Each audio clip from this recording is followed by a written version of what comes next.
Now, on the side of the fjord, tends to get leaked into the water. You really don't see the water much clearer than it is today. Generally, it's the colour of the forest, quite a murky, dark green, acting as a natural filter. So, dare say, some of that black coral can get just a little bit sunburned today with the warm weather and clear water.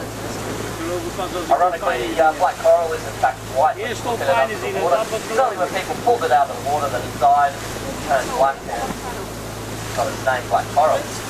Now you see the dive, see that one dive company operating out of Yarnow, Cowardy Dive, one ship alone taking 60,000 help out of the fjordland area.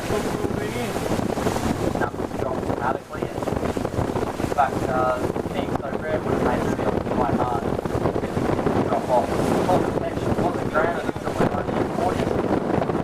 Still, down the back, now the most common 45 marine mammals. They start right at any time. There's a waterfall out here on the side of the Bowen Falls, named after Lady Elizabeth Bowen, what New Zealand Governor of 1871.